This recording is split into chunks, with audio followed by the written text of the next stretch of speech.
donde siempre aprendemos. Muchas gracias, Mario.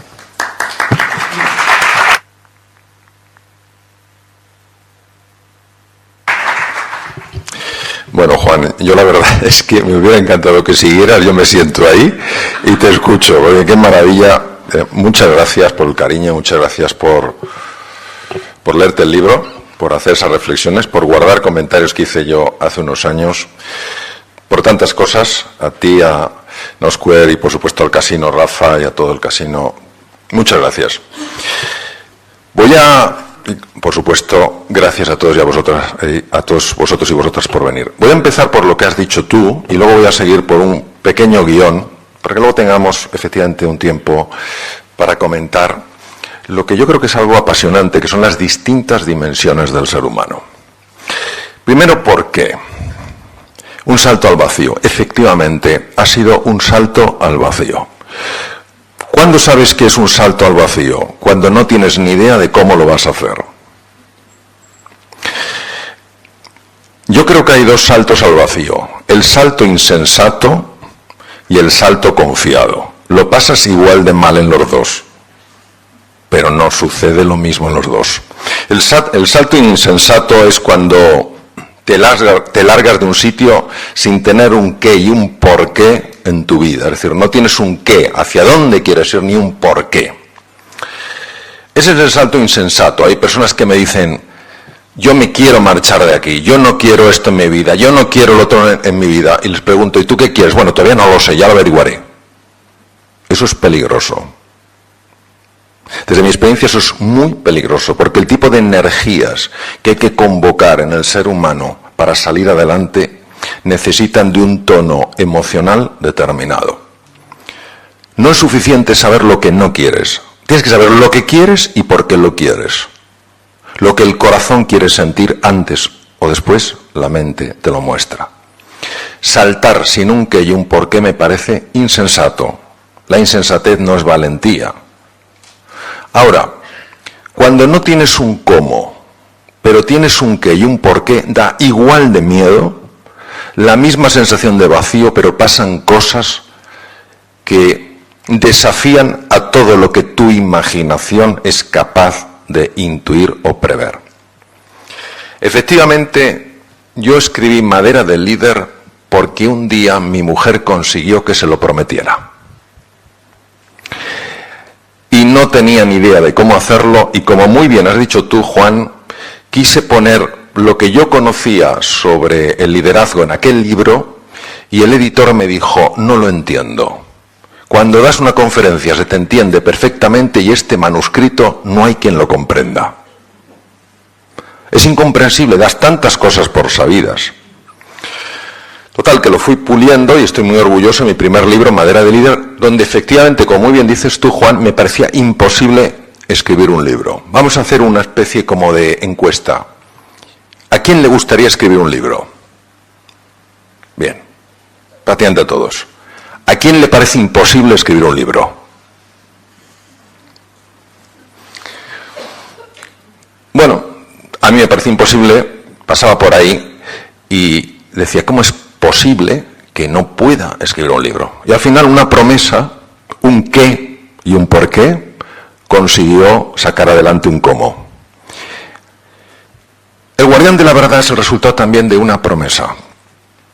Una promesa que le hice a mi mujer y a mis hijos cuando eran pequeños. Yo, cuando iba a casa, me gustaba inventarme cuentos para entretener a mis hijos. Y por lo que fuera, aquellos cuentos les gustaban mucho. Y un buen día aparecieron con una grabadora. Digo, ¿qué hacéis con eso? Dice, vamos a grabar. Digo, pero por favor, qué vergüenza. Pero si esto... No, es muy interesante lo que nos cuentas y tal igual. Y me insistían en que yo escribiera una historia, una fábula. Bien. Cuando un buen día siento la llamada a escribir la fábula, habían pasado años, estaba súper ilusionado. Tenía unas ganas enormes de escribir algo de ficción que ayudara a las personas exactamente a lo que tú has comentado, Juan, a descubrir la grandeza que hay en ellos. Y así se lo comenté a la editorial, entusiasmados. A mí el mundo griego me interesa mucho, no solo he estudiado temas de filosofía griega, me parece que aquella época fue extraordinaria en la vida de la civilización occidental, y quería que tuviera por lo menos un componente en el mundo clásico griego. Tener en cuenta además que tuve la fortuna de leer un libro de Pedro Laín Entralgo, que fue catedrático de Historia de la Medicina, yo le tuve en el programa de doctorado en la Autónoma, y este hombre hablaba en su libro La relación médico-enfermo del descubrimiento de médicos griegos, médicos como Hipócrates hace 2500 años, de que se podía curar con la palabra. Entonces, para mí era muy importante atreverme a dar este salto e intentar hacer lo que había intentado hacer con mayor o menor éxito a lo largo de los años con un género de ficción. Yo leo poca ficción, casi todo lo que leo son ensayos, libros de neurociencias, cosas de ese tipo, con lo cual tampoco tenía una gran formación en el campo de la literatura. Bueno, la editorial estaba entusiasmada, porque decía, bueno, ese es tu paso natural, Mario, ese es no sé cuántos y tal y cual. Bueno, y aquí viene la situación. No me salía nada. Cuando digo nada, es nada de nada. Absolutamente nada. Yo sabía que quería que hubiera hombres, mujeres de distintas edades que ayudaran en distintos problemas, en distintas situaciones. Me apasiona la mitología. Soy un gran seguidor pues, de los grandes estudiosos de la mitología, pero no me salía nada. Así estuve 6 meses. 6 meses. Donde yo seguía estudiando mitología, donde yo seguía investigando en filosofía clásica, y donde no me salía nada de nada. Donde ese cómo no aparecía por ningún lugar, por más vueltas que le diera. Y me sentía de alguna manera un poco avergonzado, porque viendo el entusiasmo que tenía la editorial en que yo escribiera ese libro, yo no tenía nada que ofrecerles.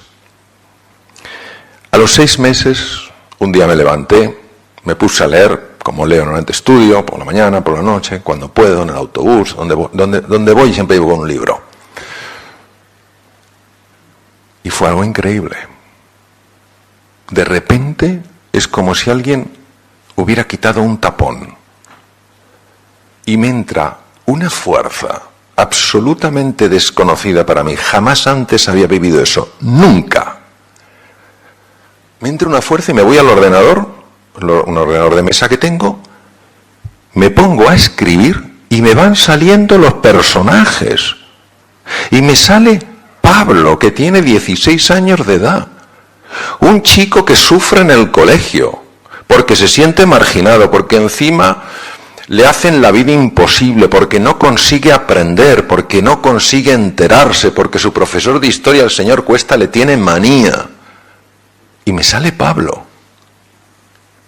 Y después de Pablo me sale Ana, su madre, viuda, porque su marido se mató en un accidente de tráfico, que vive en una empresa donde son como tiburones.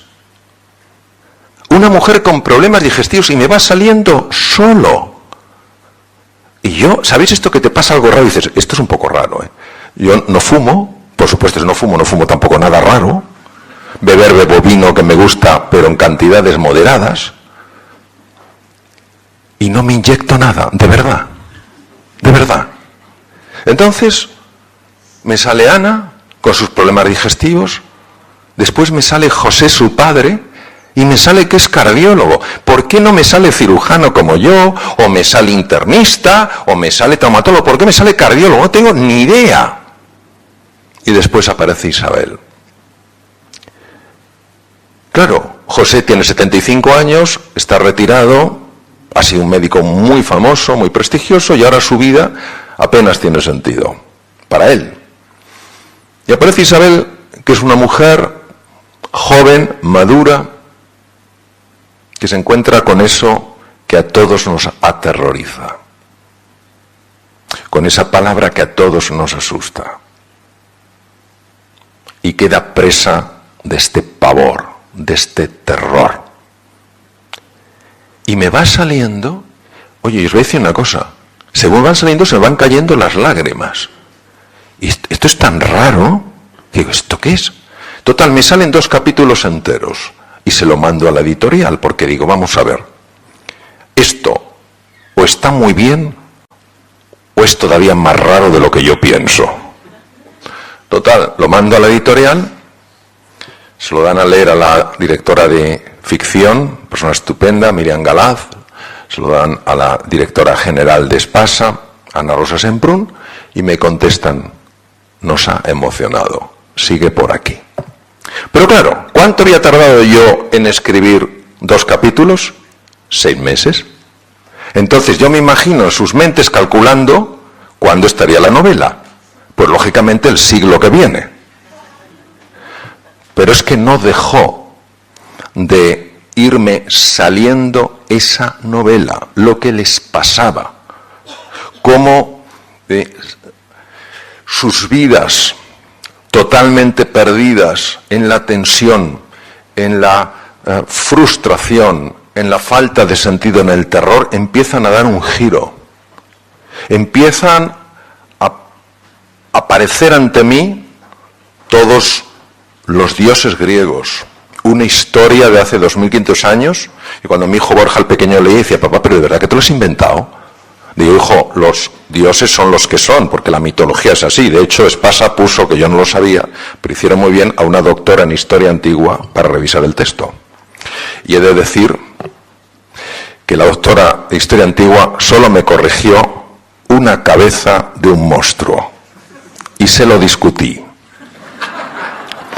Y me dijo, la cabeza que has puesto de las 3 está bien, pero hay una versión más antigua y por tanto más fiable.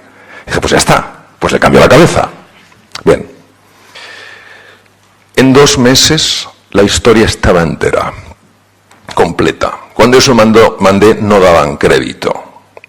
Y yo les explicaba este proceso y les explicaba que hay algo muy profundo en el ser humano que cuando sale nos deja sorprendidos, nos deja asombrados, nos deja descolocados. Que todo ser humano sin excepción tiene magia. Que yo no tenía experiencia en escribir novelas. Que yo no tenía experiencia en este tipo de género. Y que salió de una forma tan natural que hoy todavía lo leo y me emociono. Entonces es de esa parte de la que yo os quiero hablar hoy. Os quiero hablar de esa parte que es la que yo quiero que se agite en vuestro interior. El lema central de la novela es una experiencia, no es un concepto que yo quiera transmitir. Es una experiencia que he vivido personalmente en mi vida y una de ellas ha sido al escribir esta novela. He de deciros que cuando terminé de escribir la novela, mi vida empezó a cambiar profundamente.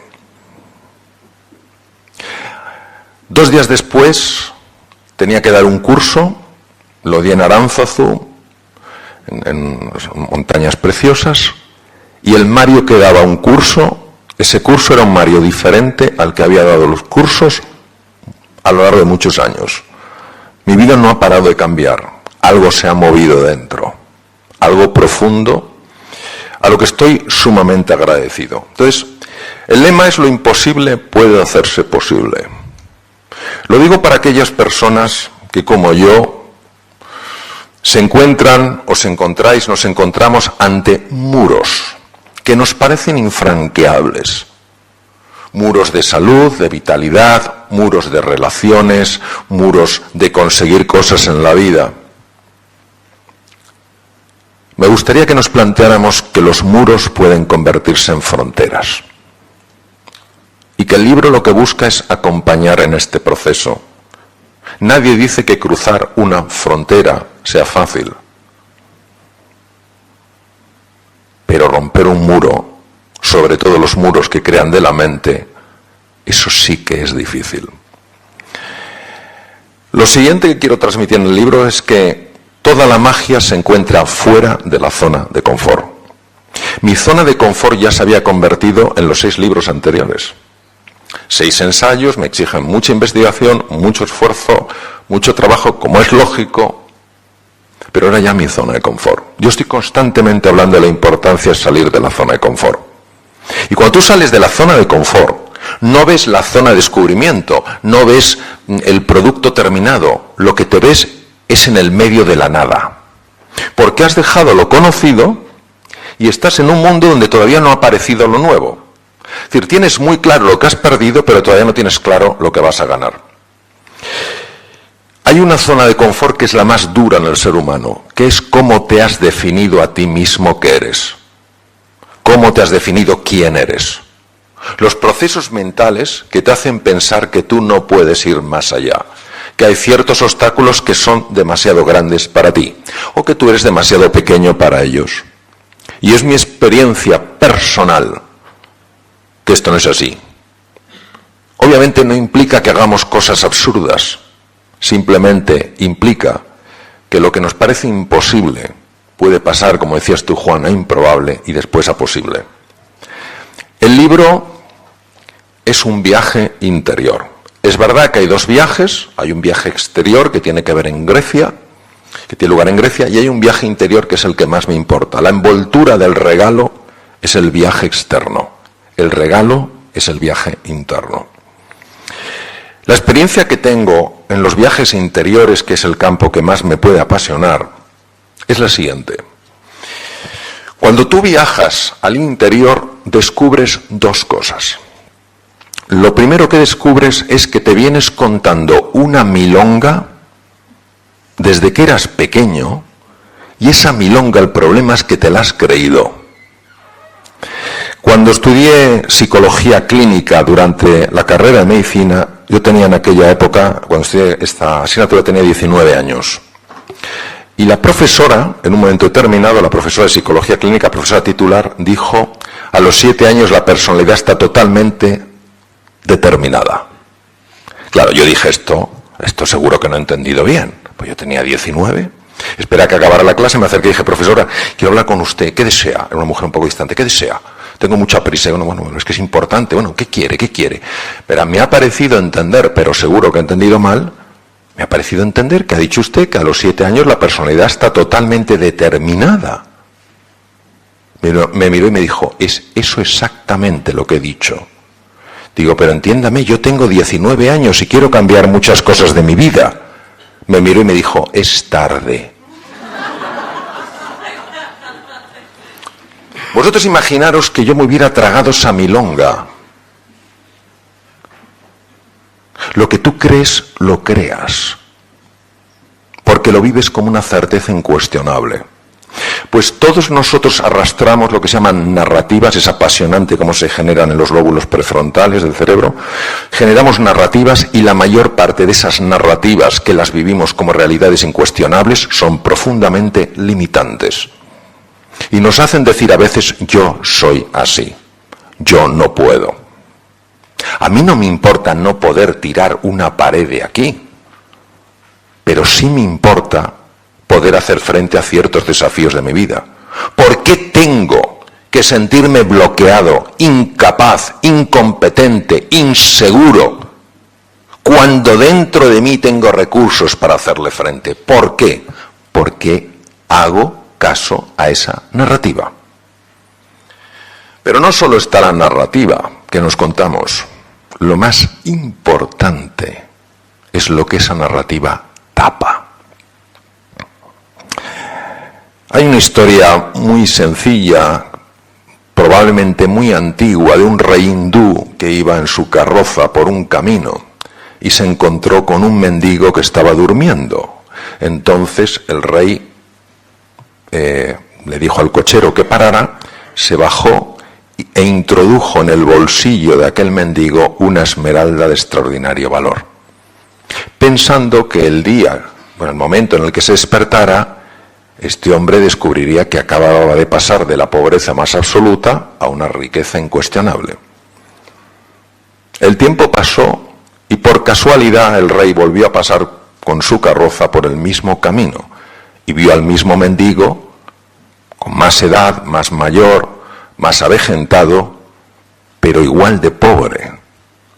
Entonces el rey paró, le dijo al cochero que parara, se bajó de la carroza y empezó a decirle al mendigo, pero bueno, ¿qué haces aquí? El pobre hombre, pero ¿qué haces aquí? ¿Cómo estás en la carretera? ¿Pero cómo estás con estas ropas? Dice, ¿pero qué le voy a hacer? Soy un hombre pobre. Dice, ¿y la esmeralda? Dice, ¿qué esmeralda? La que puse en tu bolsillo. Y entonces el hombre metió la mano en el bolsillo y sacó una esmeralda. Dijo, jamás se me ocurrió buscar aquí. Esto nos pasa exactamente a nosotros. Nos ponemos nuestras ropas de mendigo y decimos, no puedo, estoy destinado, la vida me ha condenado tal cual, y no se nos ocurre buscar en el interior y encontrar esa esmeralda. Si yo pensara que es una tontería, si yo pensara que es un cuento infantil o un adorno para alegraros la tarde,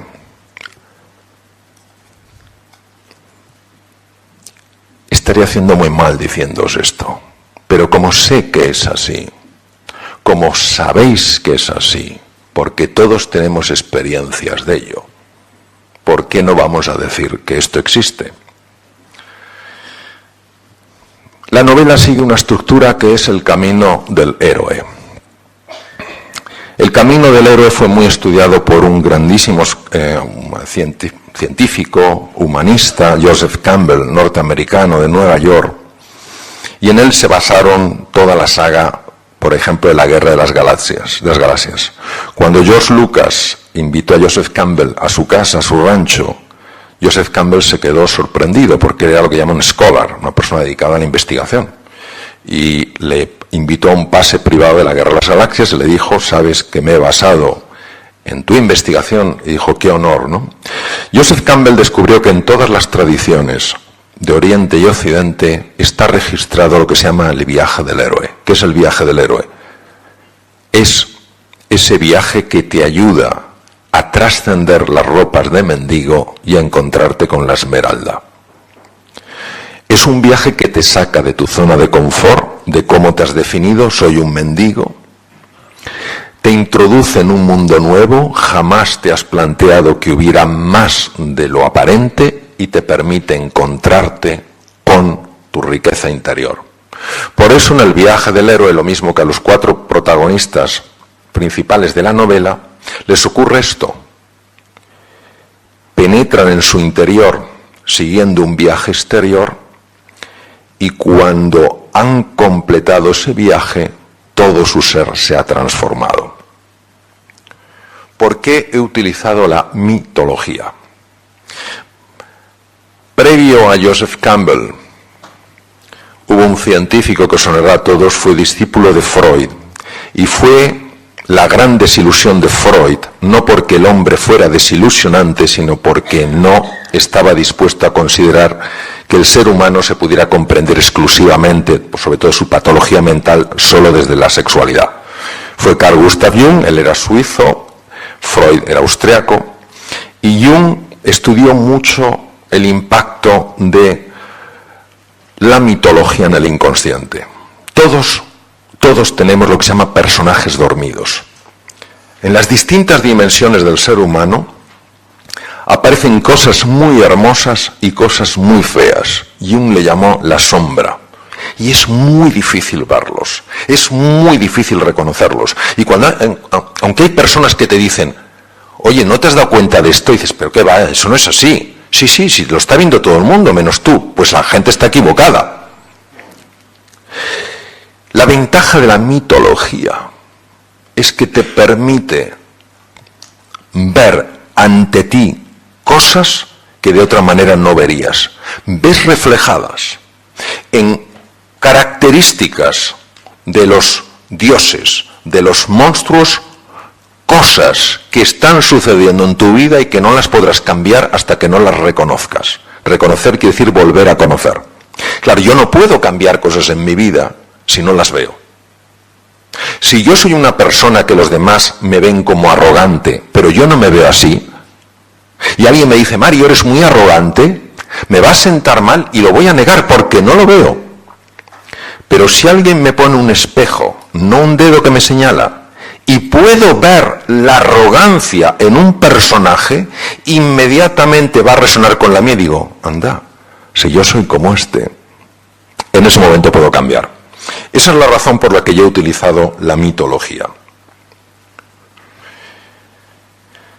El ser humano, al menos en mi experiencia, solo tiene un oponente.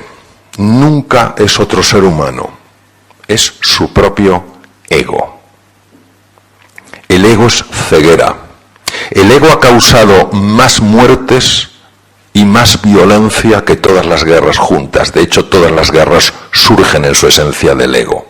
Yo tengo razón, tú estás equivocado y no te pienso escuchar. Los personajes mitológicos reflejan perfectamente los sutiles disfraces del ego. Y así podemos ver a Zeus en diferentes dimensiones, el Zeus aparente y el Zeus real. Podemos ver a su mujer Hera con sus distintas dimensiones, a Cigno, a Ares, a todos. Y todos nos ayudan a ver esas dimensiones nuestras, de tal manera que conociéndolas, si queremos, las podamos transformar.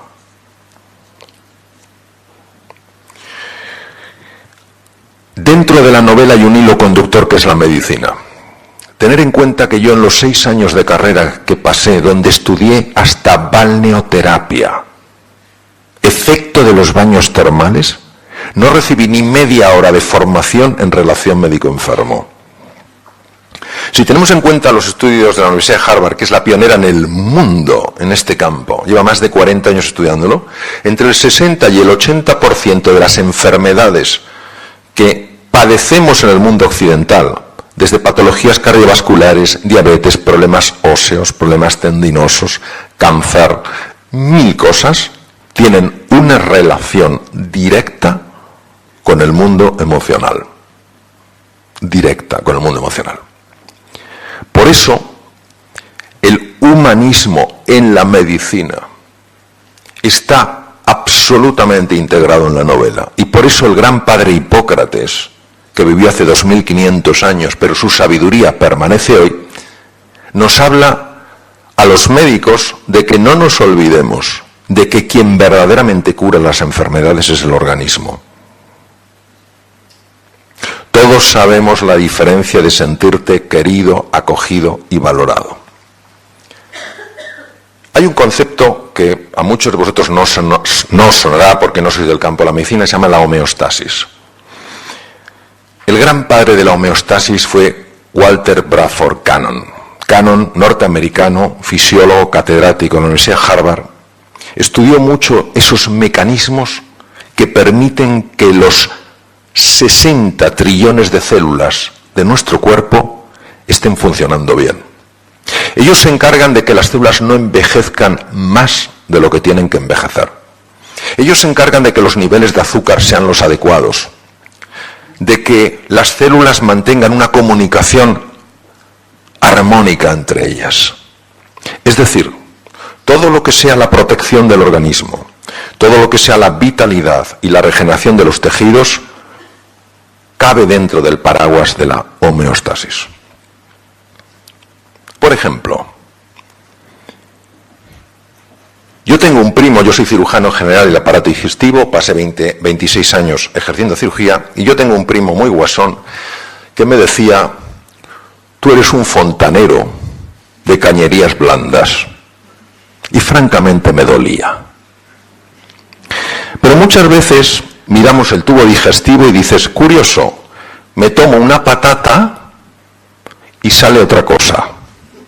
Y entre medias lo bueno se ha quedado dentro. ¿Qué os parecería si os dijera que uno de los factores más importantes para la regeneración del tejido cerebral, uno de los factores más importantes para tener una buena memoria, para aprender deprisa, se llama BDNF? BDNF pertenece a una categoría de neurotransmisores llamadas neurotrofinas, descubiertas por Rita Levi Montalcini, que ganó el Premio Nobel de Medicina y Fisiología italiana y murió con 102 años. ¿Qué os parecería si os dijera que una de las fuentes más importantes de BDNF es el tubo digestivo? Que puedes tener problemas de memoria por problemas del tubo digestivo.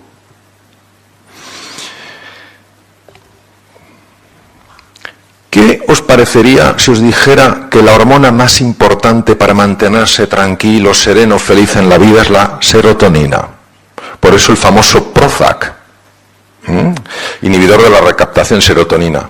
¿Qué os parecería si os dijera que el 90% de la serotonina la fabrica el tubo digestivo? ¿Todos sabéis lo que es la médula espinal? Tiene 100 millones de neuronas. ¿Sabéis cuántas neuronas tiene el tubo digestivo? 500 millones. 5 veces más.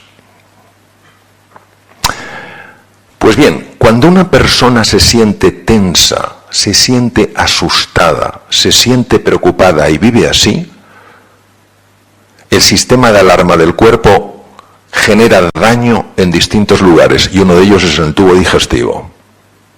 Con lo cual baja el BDNF, baja la serotonina y baja el sistema inmune, porque el 80% de la función inmune, que nos protege frente a bacterias, virus y tumores, la controla el tubo digestivo. Es decir, esa homeostasis de la que nos habla con tanto acierto y belleza Walter Bradford Cannon, es alterada cuando vivimos asustados, cuando vivimos desesperanzados, cuando nos sentimos incompetentes. Qué fascinante los últimos descubrimientos que demuestran que cuando nos sentimos queridos, valorados, acogidos, se produce una activación de lo que se llama el sistema vagal y el tubo digestivo mejora. Es decir, el ser humano, como dice uno de mis grandes maestros, el profesor Alfonso López Quintás, uno de los grandes de la filosofía y un ser humano ejemplar, el ser humano es un ser de encuentro. Y cuando tú te sientes acogido, valorado, querido, reconocido, los 60 trillones de células del organismo lo notan y mejoran. Es más, incluso aumenta la longitud del telómero, que es una cosa que está en los extremos de los cromosomas, que se puede medir y que tiene relación con el tiempo de vida. Por tanto, para mí el concepto de medicina holística, es decir, no solo la medicina que me apasiona de la ciencia y la tecnología, sino la medicina que valora, respeta el impacto del cuerpo, me parecía absolutamente esencial. Y es verdad que además del cerebro con sus 100.000 millones de neuronas, 100.000 billones de conexiones, está el cerebro del corazón. El corazón tiene 40.000 neuronas. Diréis que pocas. Sí, pero el campo magnético que produce es 5.000 veces más potente que el del cerebro. ¿Sabéis lo que se llama un torus cardíaco? ¿Sabéis que estamos emitiendo un cambio en el campo electromagnético a 3 metros de distancia? Los demás sienten si nuestro corazón está en paz o está en guerra. Y hay mucha investigación en esto.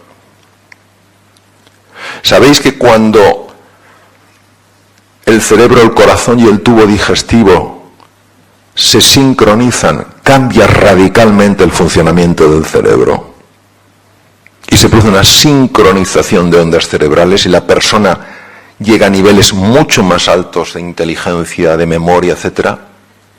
¿Por qué nos olvidamos de estos recursos que el ser humano tiene? Entonces, y voy a terminar ya con esto para que tengamos un ratito de conversación. Al final nos encontramos con que a todos nos gusta el control, la seguridad, que nos valoren, que nos den importancia, tener un estatus, que nos acojan. Y esto es muy agradable. Que vayas a un restaurante, que te traten con afecto, que te reconozcan, oh, bienvenido, no sé qué, que vayas a un sitio, que te traten con cariño, es muy agradable. Pero cuando el control, la seguridad, el estatus y el pertenecer se convierten en nuestra obsesión, se transforman en una cárcel. Y cuando no te hacen todo el caso que te gustaría que te hicieran, experimentas una frustración sorprendente. Cuando el mundo se mueve, una angustia insuperable. Cuando no te acogen como te gustaría que te acogieran, una sensación de soledad infranqueable. Y en un mundo como el actual, un mundo buca, volátil, incierto, ambiguo y complejo, ¿entendéis por qué los niveles de ansiedad no paran de subir? Y los de su prima hermana, la depresión. Lo que he pretendido, lo que he buscado, es ayudar a través de lo que escribo a que nos demos cuenta de que es normal que nos guste la seguridad, que es normal que nos guste el estatus, el reconocimiento, la valoración, que es normal que nos guste que nos acojan, pero que no nos podemos quedar ahí. Que el verdadero crecimiento, la verdadera magia, la verdadera evolución de un ser humano es cuando abraza la aventura, cuando ve en la incertidumbre no un peligro sino una oportunidad, cuando se ocupa, no solo se preocupa, sino que se ocupa en crecer por dentro, y cuando en su vida es una prioridad añadir valor a la vida de los demás. Esa contribución, ese levantarte por las mañanas y en lugar de decir, a ver quién me ayuda hoy en la vida, te plantees a ver a cuántas personas ayudo yo hoy. Eso es lo que he querido transmitir. Muchas gracias.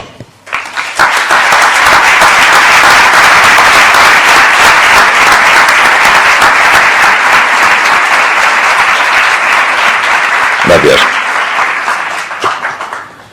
Muchísimas gracias, Mario. Como habíamos anunciado al principio de la sesión, tenemos tiempo, unos minutos, para hacer un pequeño coloquio. Si alguien tiene alguna pregunta, que levante la mano y le acercamos el micrófono. Al fondo. Solo decirme, cuando hagáis la pregunta, el nombre de pila, para que me pueda dirigir a vosotros. Antonio. Antonio. ¿Es normal que cuando se tiene depresión o se está inmerso en ella, la pagues con quien tienes más cerca y más quieres? Qué maravillosa pregunta. Maravillosa pregunta, Antonio. Ya intuyo que las preguntas que me vais a hacer van a ser mejores que las respuestas que vais a obtener, pero haré lo que pueda. Vamos a ver.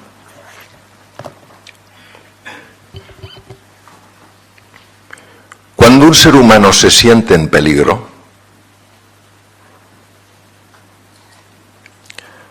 sobre todo cuando su cuerpo, su fisiología no se siente a salvo, y hay montones de razones para que esto suceda, empieza a subir la presión interior. Una persona empieza a sentirse tensa. Esta presión interior es muy desagradable. Y los seres humanos hacemos lo que se nos ocurre que se puede hacer para ventilar esta presión. ¿Hasta aquí se...? ¿Vamos, Antonio? Sí. Bien. Hay tres mecanismos fundamentales que se utilizan para eliminar esa presión. La primera es el ataque. Agredes con el pensamiento, con la palabra o con la acción. Hay formas de agresión como es la culpa. Culpas a la otra persona o te culpas a ti mismo. Sigmund Freud decía que la depresión es el ataque contra uno mismo. La segunda es la huida. Te alejas, te aíslas. Y la tercera es el bloqueo. ¿Por qué con tus seres queridos? Con los seres queridos, desde mi punto de vista, por dos razones. Primero, porque son con los que es más difícil mantener una distancia emocional de perspectiva. Pongo un ejemplo. En una ocasión estaba, un ejemplo analógico, una analogía. Estaba en el hospital, estaba tomándome unas galletas en el antequirófano y me vino el anestesista y me dijo, Mario, igual tienes que entrar a ayudar a un cirujano. Digo, ¿qué pasa? Que está haciendo una cirugía muy compleja. Dice, no, es una apendicitis. Bueno, hay apendicitis muy complicadas, pero dije, es una apendicitis muy complicada. Y me dice, no es muy complicada. Y digo, ¿quién es? Y me dijo, es el doctor tal. Y digo, este es un cirujano estupendo. Dice, sí, pero está operando a su hijo. Cuando tú eres incapaz de mantener una distancia de perspectiva, emocionalmente te envuelve. Y esto no implica maldad por la persona, sí algo que hay que corregir. ¿Vale? La segunda razón por la que es más fácil esa irascibilidad con seres cercanos es porque la presión social es menor. La presión social, el super yo, es la presión de que resulta mucho más dificultoso darle una voz al director general que a tu hijo. Lo que es importante, Antonio, es saber lo siguiente. Esto no se resuelve llenándose de sentimientos de culpa o de vergüenza, muy propios de nuestra sociedad occidental. Eso empeora el problema. Esto se resuelve cuando tú te observas poco a poco, te vas desapegando de esos sentimientos y empiezas a sencillamente verte como si fueras un observador intentando entender algo. Esto que parece que no tiene ninguna razón de ser es la base de una metodología apasionante que se llama el mindfulness. La capacidad de tomar el papel de observador y en lugar de juzgar o condenar esto es bueno, esto es malo, sencillamente lo miras. No entraremos porque el mindfulness es inmenso, nos llevaría mucho tiempo hablar de ello, pero eso es lo que yo te diría. Entonces, ¿sirve para algo este comentario? Primero, para que una persona cuando ha hecho algo que no le gusta, no utilice una estrategia de corrección que va a favorecer que eso vuelva a suceder. Porque si tú te metes culpas y metes vergüenza, aumenta la presión y volverá a saltar. Sino para que lo observas y lo que se observa sin juzgar, de forma natural se va corrigiendo. Eso es lo que te diría. ¿Te ha sido de alguna ayuda? Tu cabeza se mueve así como diciendo a medias. Bueno, yo creo que lo que he hecho bien ha sido preguntar. Eso seguro. El mero hecho de poner aquí uno de mis problemas, creo que es bueno.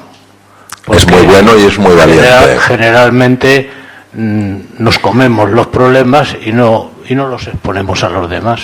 Bien. Ahora, antes que te sientes, Antonio, honestamente, ¿quién alguna vez en su vida ha dado una voz que no tenía que haber dado? ¿Quién alguna vez en su vida se ha sentido deprimido? Como decían los hermanos Mayo, bienvenido al club. Muchas gracias. El problema de esto es que no lo hablamos y cada uno se lo traga pensando que solo le pasa a él o a ella. Cuando se han estudiado las mejores escuelas de psicoterapia del mundo, viendo cuál era la mejor, se ha visto que ninguna metodología es mejor. La clave es la relación. Todos los problemas que tenemos las personas son porque no conseguimos ver en la otra persona a alguien como nosotros, con sueños, ilusiones, luchas internas, preocupaciones. Si viéramos eso, viviríamos mucho más años físicamente, estaremos mucho más sanos, seríamos más productivos. Bien.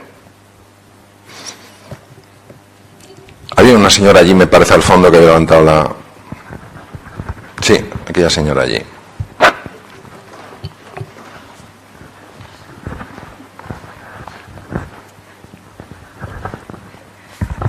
La pregunta no puede ser anónima. Anónima, sí, claro que anónima, por supuesto, sí, que no me dice el nombre, claro que sí, por supuesto. Bueno, el concepto que ha dicho de que las enfermedades del tubo digestivo tienen una relación muy directa con la pérdida de memoria me llamó mucho la atención. ¿Ese es un concepto generalizado o hay con rigor científico y datos estadísticos de 10, 15 años, qué enfermedades del tubo digestivo concretamente repercuten en la pérdida de memoria, porque es alarmante socialmente la pérdida de memoria. Pues es una gran pregunta. Todos los comentarios que hago yo de medicina, ninguno me lo invento. El campo, la investigación en la conexión entre tubo digestivo y cerebro es una investigación bastante reciente. Lo que sí se sabe es lo siguiente. Las situaciones de estrés intensas y mantenidas, y además es muy fácil de entender. Vamos a imaginar que nosotros, en lugar de estar aquí, estamos en la India y estamos en una cabaña grande, un espacio grande en la India. Salimos y nos encontramos de repente, porque estamos en el campo, nos encontramos con un tigre. ¿Qué sentido tiene ante el tigre tener un tubo digestivo? ¿Es el momento para tomarse una tapita? No. Luego, ante las situaciones de alarma, una de las cosas que hace el cerebro es cortar prácticamente de raíz el funcionamiento del tubo digestivo. Y esto tiene consecuencias serias. Por ejemplo, lo que se llama el intestino permeable. Hay patologías más claras, como puede ser se llama la enfermedad inflamatoria intestinal, la colitis ulcerosa, la enfermedad de Crohn, donde es clarísima que la intervención, por ejemplo, de un psicólogo o de una psicóloga que ayude a la persona a bajar su tensión, tiene un efecto directo sobre la propia enfermedad. Hablamos de enfermedades serias, hemorrágicas, etc. El colon irritable, que asola a la mayor parte, a muchísima gente en la sociedad, tiene una relación directa con una falta de equilibrio vivido por el cuerpo. Es decir, no quiere decir que la persona no esté equilibrada por dentro, a nivel cognitivo, a nivel racional, pero su cuerpo no está equilibrado. Y por eso tiene esos dolores y esas tensiones. ¿Que la memoria tiene una relación? Bueno, no solo la memoria, es que hay estudios que parecen, que muestran que el autismo también puede tener una relación. Estamos hablando de un trastorno muy complejo, con una falta de reconocimiento del mundo emocional, con un aumento de tensión en los chiquillos que lo padecen. No cabe ninguna duda de que esto es así. Ahora, hay que ser muy cautos y no decir, el autismo lo produce patología del tubo digestivo, la pérdida de memoria es debida a no, es uno de los factores que tienen un impacto muy marcado en algo como puede ser la memoria. Porque sabemos que para que se creen nuevos circuitos hace falta BDNF, Brain Derived Neurotrophic Factor, una neurotrofina. Y sabemos que uno de los elementos fundamentales de generación de BDNF es el tubo digestivo. Sabemos también que para hacer frente a ciertas inflamaciones hacen falta ciertos elementos que, si no se absorben por el tubo digestivo, no se hace frente a estas inflamaciones. En la depresión, por ejemplo, hay una inflamación cerebral. Por eso es tan bueno en la depresión tomar los factores omega. Qué curioso.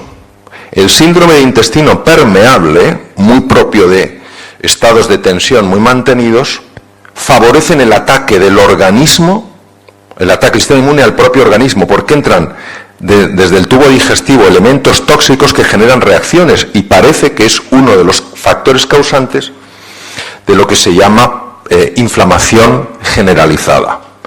Es decir, claro que hay datos.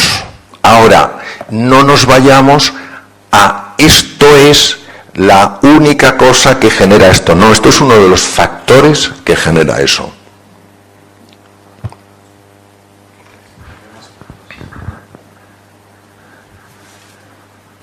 A tu izquierda. ¿A qué quieres seguir preguntando? Va. Hola, buenas tardes. Hola. Carmen soy. Yo en realidad no quiero hacer una pregunta, pero quiero darle las gracias. Porque llevo ya bastantes años Yo soy pedagoga, pero me he centrado en trabajar la neurofuncionalidad. Y trabajo en equipo con otras personas, y una de ellas es una doctora en bioquímica especializada en fisiología de la nutrición, en inmunonutrición. Llevamos años trabajando con niños TDAH, con algún autismo, aunque no es lo que más tratamos, y trabajando a través de tratarles pues disbiosis intestinales, problemas de metabolismo de proteínas, de algunas, no es todas, como usted muy bien decía, no es café para todos, no, cada uno tiene el problema con una. Y esos niños mejoran notablemente, porque mejora su sistema inmune, mejoran los niveles de neurotransmisores, los problemas de metabolismo de las proteínas, de estas proteínas, le llevan a alterar los niveles de serotonina, por ejemplo, y otras que ahora no me voy a parar. Pero yo solamente le quería dar las gracias, porque es que es la primera vez que oigo a alguien decirlo tan bien, tan claro y desde el campo de la medicina. Muchísimas gracias. Gracias, Carmen. Yo creo que lo que hacen ustedes es maravilloso, porque lamentablemente el campo de la educación se nos llena la boca de grandes palabras, pero no parece que importe en la medida que tendría que importar. Y lo que está comentando Carmen, que creo que es clave, es lo que hoy en día nos estamos dando cuenta, por lo menos cualquier persona que tenga un poco de ganas de abrir la mirada, que es que todo está conectado. Que eso de que el tubo digestivo está por ahí, el cerebro por ahí. Para que nos hagamos una idea, los estudios que se han hecho en cadáveres, hace poco estuve con un matemático que le interesa mucho este tema, los estudios que se han hecho en cadáver utilizando técnicas de computación muy sofisticada, han demostrado que si todos los nervios de nuestro organismo se pusieran juntos, los gordos, los finos, los cortos, los delgados, en un ser humano, la distancia serían 40.000 kilómetros. ¿Cómo es posible que con 40.000 kilómetros de nervios podamos pensar que no está todo conectado? Es que podríamos dar la vuelta entera a la Tierra sobre nuestros propios nervios, una nueva forma de viajar. Es que estamos tan obsesionados con lo que damos de fuera y valoramos tan poco lo que hay dentro. Bueno, gracias por el comentario, Carmen. Sí, bueno, me llamo Alfonso y sí. Enhorabuena, Mario, nos ha encantado. Gracias, Alfonso. Y bueno, mi duda es, sí creo mucho en salir de la zona de confort, creo mucho en los retos, de hecho siempre me marco retos y es que se disfrutan además, pero me ha quedado una duda ante cuando tú estás fuera de la zona de confort y asumiendo un reto en ese momento, si tiene un componente de estrés muy gratificante, porque superar un reto es lo que más también yo creo que serotonina, endorfinas y de todo se tiene que producir porque es muy bueno. Pero esa duda es un poco contrariedad, ¿no? Fuera de control, fuera de zona de control, entonces el estrés afecta. Muy bien. Y esa es la duda. Muchas gracias, y enhorabuena. Bueno, gracias, Alfonso. Es una magnífica pregunta y si no hubiera existido el profesor Hanseli, no podríamos contestarla. Pero como el profesor Hanseli ha existido, podemos contestarla. El profesor Hanseli, húngaro, se formó como médico en Checoslovaquia, en Praga, su padre era médico, y revolucionó nuestra comprensión del estrés. Y lo que dices tú, Alfonso, es absolutamente así. Cuando una persona sale de la zona de confort, directamente se encuentra con un mundo VUCA, volátil, incierto, complejo. Y automáticamente se ponen en marcha los mecanismos del estrés. Automáticamente. Bien. Gracias a que vivió Hanseli, sabemos que hay dos formas de estrés. No una. Una se llama eustrés y la otra se llama distrés. Cuando se activa el distrés, por ejemplo, suben dramáticamente las cifras de cortisol. Sin embargo, cuando se activa el eustrés, sube fundamentalmente la adrenalina. El cortisol llega a matar neuronas, cosa que la adrenalina no hace. Son dos mecanismos de tensión donde uno de ellos está siendo negativo y otro de ellos está siendo propulsivo. ¿Cuál es la clave mental para estar en eustrés en lugar de estar en distrés? La fe en ti y en tus posibilidades. En 1906 gana un premio Nobel alguien único en la historia. Nació en 1855, murió en 1934. Murió en 1934, ¿eh? Hoy se le cita por año en los journals de neurociencias una media de 500 veces. ¿A quién que murió en 1934 se le cita 500 veces? Don Santiago Ramón y Cajal. Cajal intuía que cuando ante un mundo buca, que entonces no se llamaba buca, un mundo incierto, complejo, tú seguías creyendo en ti mismo y en tus posibilidades, había cambios en el cerebro. Y su frase era: todo ser humano, si se lo propone, puede ser escultor de su propio cerebro. Aquí es donde la mente está sobre la materia. El software altera el hardware. Tú sales de la zona de confort diciendo: a ver qué pasa si consigo esto, y entonces entras en el distrés. Pero si sales de la zona de confort no diciendo si pasa esto, sino cuando pase esto, mi vida dará un giro. Entonces te caerás y te levantarás, te caerás y te levantarás. Y entonces tu cerebro sí se está reinventando, cosa que ya definió Cajal hace tantos años. Esa es la diferencia. ¿Qué ocurre? Que mucha gente sale de la zona de confort, pero no tiene una visión inspiradora. No cree en sí misma ni en sus posibilidades. No se siente apoyada por ninguna persona que le esté diciendo: ánimo, tú puedes. Y entonces al final tiran la toalla no porque no puedan, sino porque creen que no pueden. La diferencia es: cuando tú estás en distrés, estás en la zona de hundimiento. Cuando estás en eustrés, estás en la zona de estiramiento. Buenas tardes, Mario. Gregorio, sí. Dime. Gregorio, sí. Con tu permiso me gustaría compartir con el resto de los asistentes que te conocí en un momento en el cual estabas gestando el libro. Era una fiesta en un jardín fantástico, sí, y Santiago, estábamos allí, sí. Y el entusiasmo y la ilusión y las ganas que tenías o que tú transmitías en aquel momento, no me extraña que el libro al final haya tenido, hayas dado a luz a este libro, y me imagino que también el éxito que va a tener. Enhorabuena y te felicito por ello. Muchas gracias.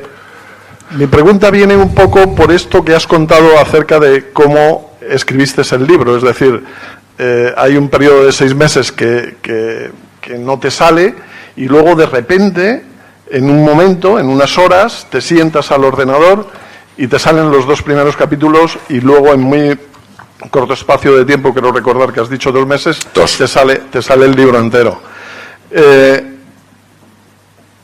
¿Cómo o qué explicación tiene ese momento en el cual, qué es lo que ocurrió para que se produjera ese hecho?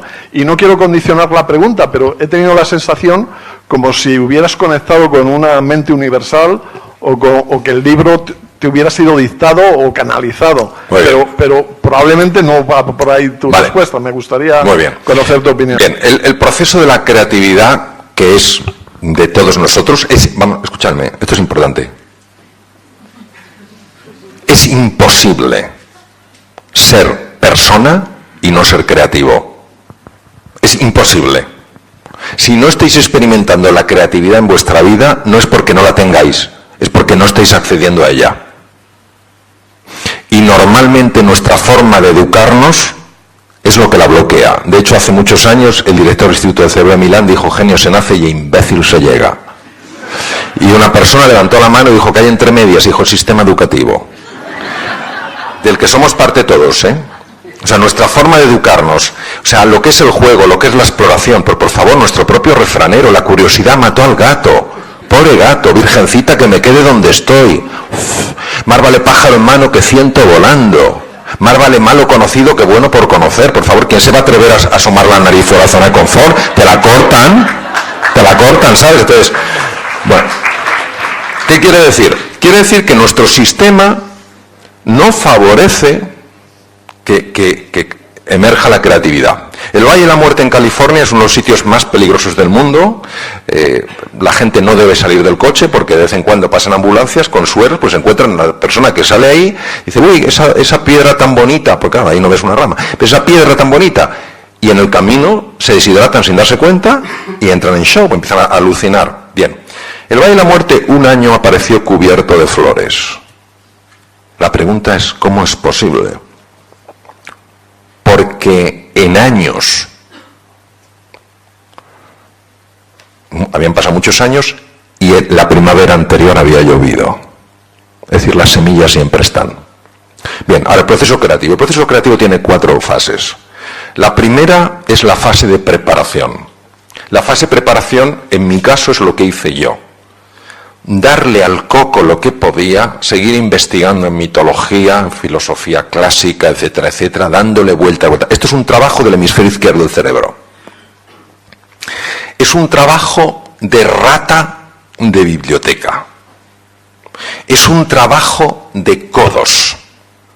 Es un trabajo cero jugoso. Pero es un trabajo imprescindible. Ahora, si tú a esta preparación le pones un ingrediente que es pasión, interés, confianza, el hemisferio izquierdo está mandando la información al hemisferio derecho. El hemisferio derecho es la puerta al inconsciente, por tanto tú no sabes que está pasando nada ahí, porque no eres consciente. Nosotros somos conscientes por el hemisferio izquierdo. El hemisferio derecho es el hemisferio inconsciente. Entonces el hemisferio derecho se dedica a unir cosas que el hemisferio izquierdo nunca uniría. Vamos, al hemisferio izquierdo lo que le interesa es, le das esta botella y el tío empieza a mirar la botella. Color azul, la describe, peso tanto, tiene una etiqueta de color plateado. Tú le das al hemisferio derecho la moneda y pasa de eso. Al hemisferio derecho le interesa saber cómo la moneda se conecta con el micrófono, cómo con el cartel, cómo con el bolígrafo. Lo que le interesa es unir puntos, el famoso connecting the dots de Steve Jobs. Entonces, esa información la va pasando al hemisferio derecho. Entonces el hemisferio derecho hace lo que se llama un proceso de incubación. Es un proceso del cual uno no tiene ni idea, pero que está sucediendo. Cuando el hemisferio derecho ha conseguido la narrativa, en mi caso, yo no sé que la he conseguido porque es inconsciente. Y entonces te la lanza. Ha descubierto que hay una narrativa y la tiene entera. La tiene ya entera, o sea, ya ha construido la novela dentro, y tú no tienes ni idea. Y te la lanza, que es lo que se llama la fase de revelación. Claro, la fase de revelación te pilla por sorpresa porque parece efectivamente que hay alguien que te lo está dictando. ¿Por qué te parece que te lo está dictando? Porque está fuera de la consciencia habitual. Y por eso, la mayor parte de las veces, cuando se la lanza al hemisferio izquierdo, el hemisferio izquierdo dice, pero qué raro es esto. Por eso, después de escribir 2 capítulos, me quedé tan perplejo que dije, yo no sé si esto tiene un valor o no. Y por eso lo mandé a que lo evaluaran. Y me podrían haber dicho, mira, maestro, es una cosa de lo más rara. ¿Qué pasa? Que muchas veces llega ese fenómeno del hemisferio derecho, pero el hemisferio izquierdo, que está acostumbrado a seguir patrones rígidos, lo descarta. Y luego el tema, yo no creo en los mediums. O sea, no digo que no existan, pero no es mi mundo. Pero yo creo, y me siento profundamente feliz de poderlo manifestar, que el ser humano tiene una dimensión espiritual, que tiene una dimensión trascendental, que su dimensión biológica es importantísima, pero un ser humano no se puede explicar solo desde la biología. Entonces, ¿se conecta con algo otra dimensión? Es posible que sí, pero no es que haya alguien que te lo esté dictando, sino que conectas con algo que es parte de lo que eres, que es más íntimo que uno mismo.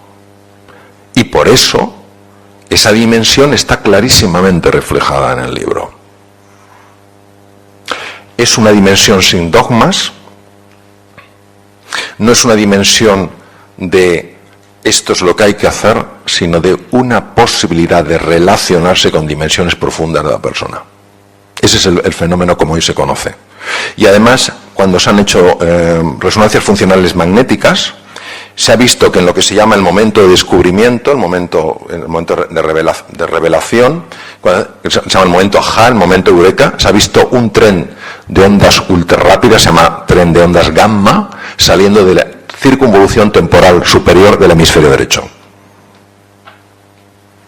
Muchas gracias. Nada.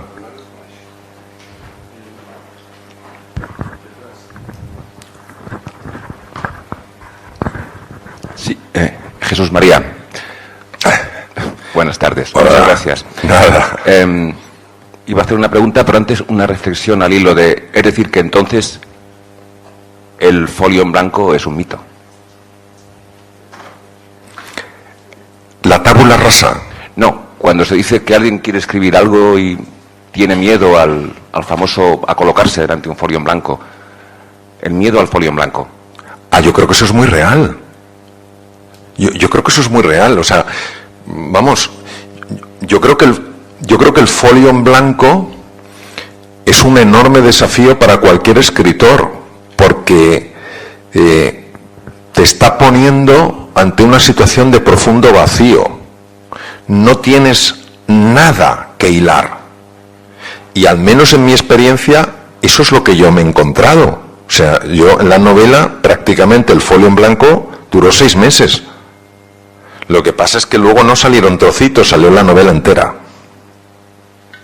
Sí es verdad que hay personas, Jesús María, que llevan peor el folio en blanco que otras.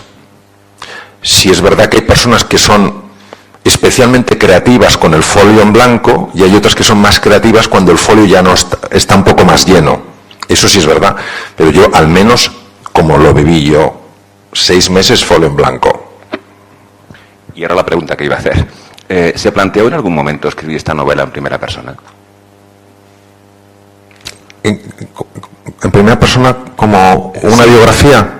No, sí, como narrador en primera persona, en lugar de ser un narrador, como decía Juan anteriormente, omnisciente, es decir, que está planeando por encima de la novela, si se planteó escribirla como... ¿Sabes lo que pasa? Es una gran pregunta, Jesús María.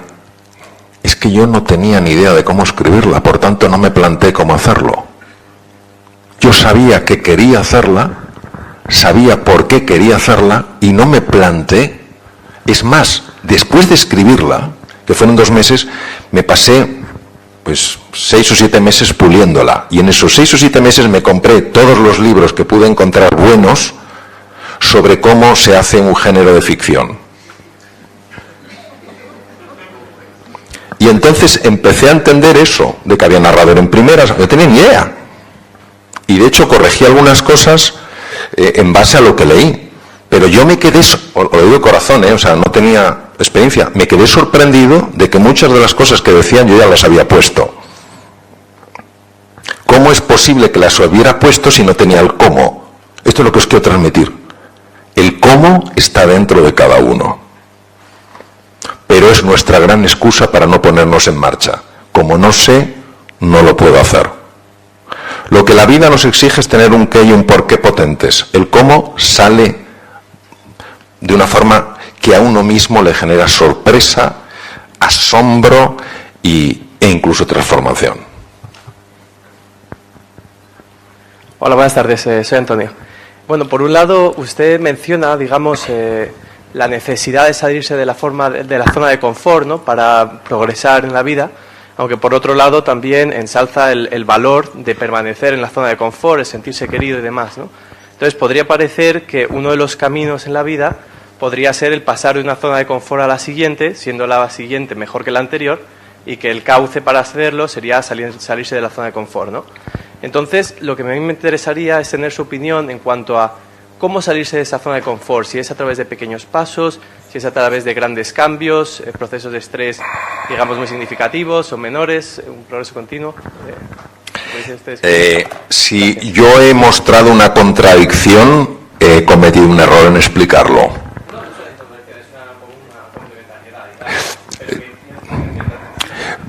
Vamos a ver. Una zona de confort, la zona de confort no es ni buena ni mala, da lo que da. Da lo que da. O sea, si yo me estoy comiendo un plato de paella no es ni bueno ni malo, pero da lo que da. Arroz, gambas, alcachofa, lo que sea. Lo que no me da son callos.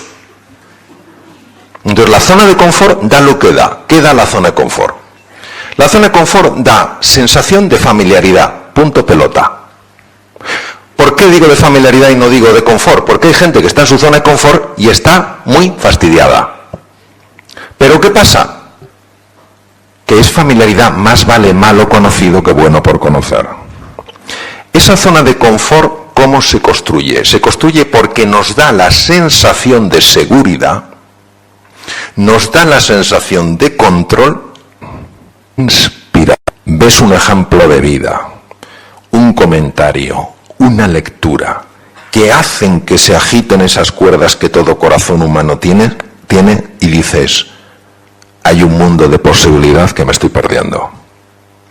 La tercera es la meditación, un camino sorprendente y que automáticamente te lleva fuera de la zona de confort, pero que lleva un cierto trabajo. Entonces, es lo que haría. ¿Qué quiere decir? Que si una persona no tiene hambre de crecer, hambre de descubrir, o no está en una situación lo suficientemente mala como para que esté harta de estar harta, la zona de confort tiene tantísimo poder gravitacional que no saldrá, salvo que la vida le saque. Cuando la vida saca de la zona de confort, te puede sacar por una enfermedad, te puede sacar por un despido laboral, te puede sacar por 1000 cosas. Hoy en día la zona de confort, ya sabéis que está volando, porque estás ganado por ti saliendo. La persona fuera de la zona de confort puede experimentar dos cosas, o los mecanismos de encogimiento, irascibilidad, huida, bloqueo, o confiar en que es su oportunidad para crecer. Dependiendo de la lectura que haga, así el cerebro funcionará. Eso es lo que te diría. Entonces, nunca se sale desde la neutralidad, al menos en mi experiencia. ¿Por qué? Porque las paredes de la zona de confort están hechas de un material muy especial que se llama el miedo. Y por eso necesitas una palanca emocional lo suficientemente potente como para superar el miedo. Si no estás harto de estar harto, o no hay una suficiente inspiración, una visión lo suficientemente atractiva como para que tire de ti, difícil que se salga de la zona de confort. Ahora, siguiente pregunta que has hecho. ¿Bruscamente o poco a poco?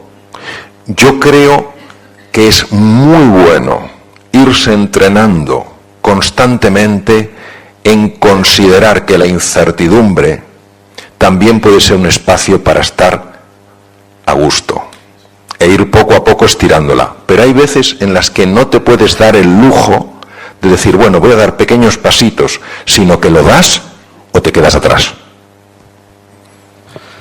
Bueno, nos pasaríamos la tarde entera, Mario, contigo. 2 preguntas más y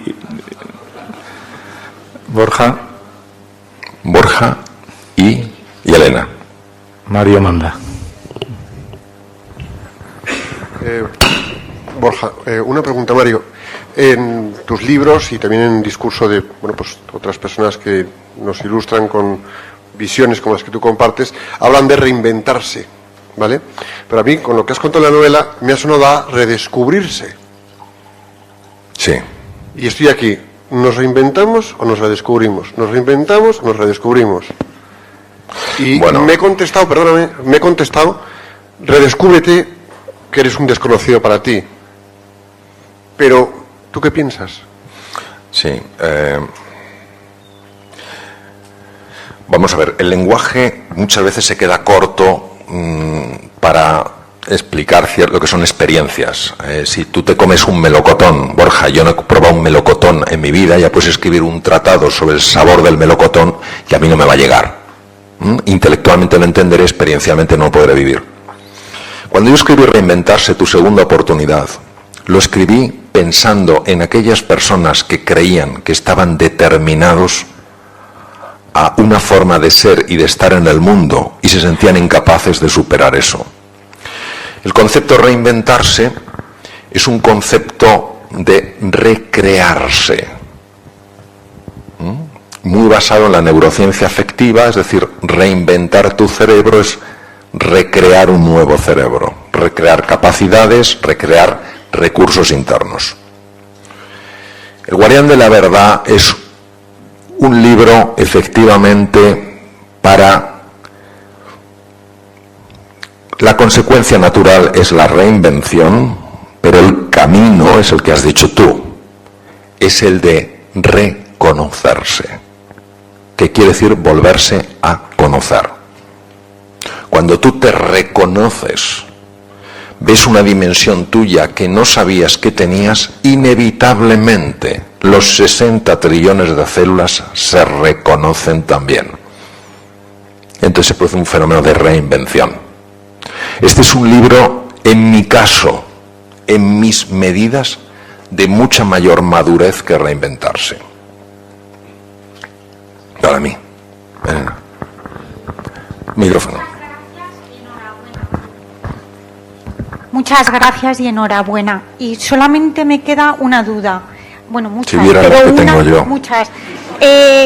Un oponente es el propio ego. ¿Cómo se vence el propio ego?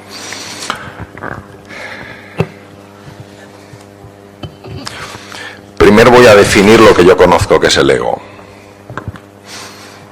Luego voy a decir brevemente lo que considero que es absurdo hacer con el ego. Y lo tercero, voy a comentar cómo creo que se trasciende el ego. Yo creo que el ego es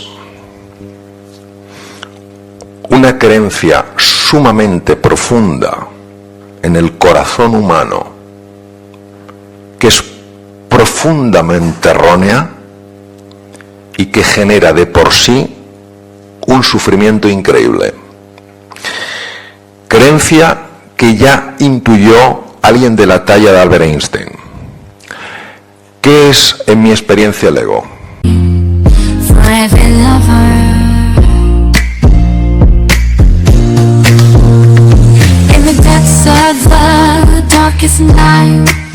Your love shines through, a guiding light. With every heartbeat I feel your grace. In your warm embrace I find my place.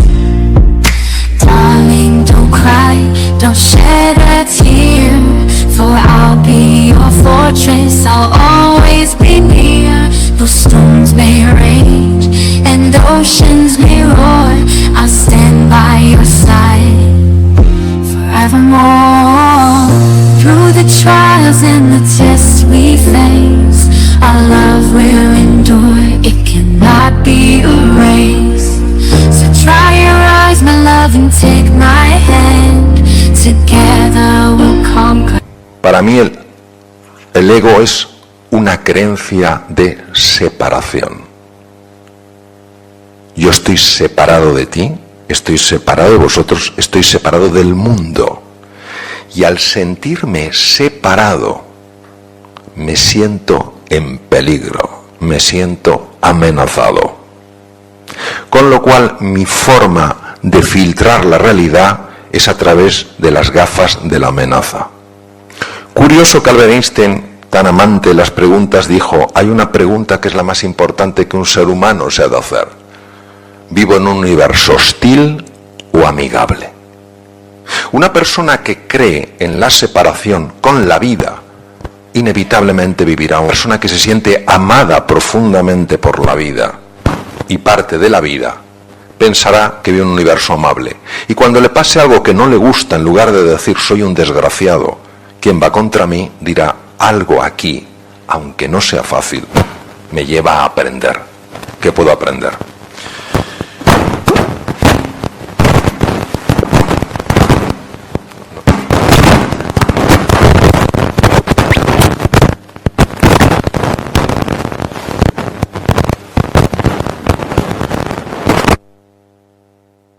Hemos movido algo profundo.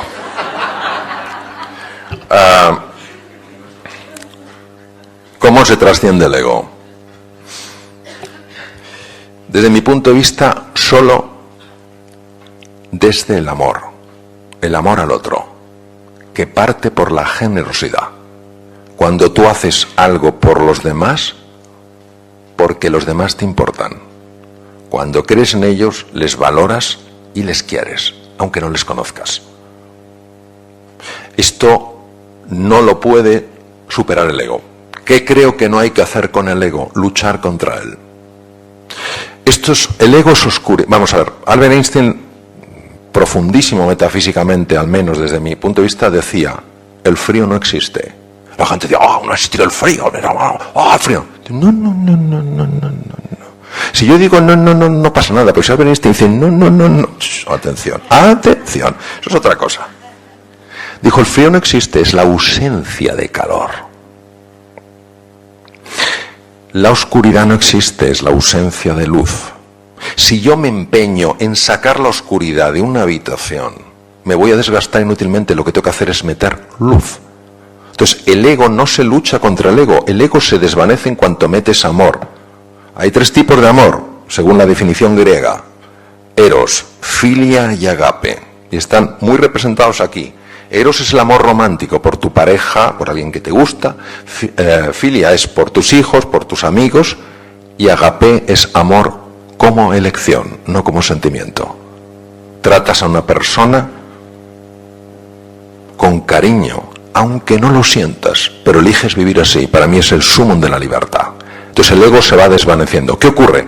Que como todos vivimos, yo el primero, inmersos en el mundo del ego, para el ego, dar es perder.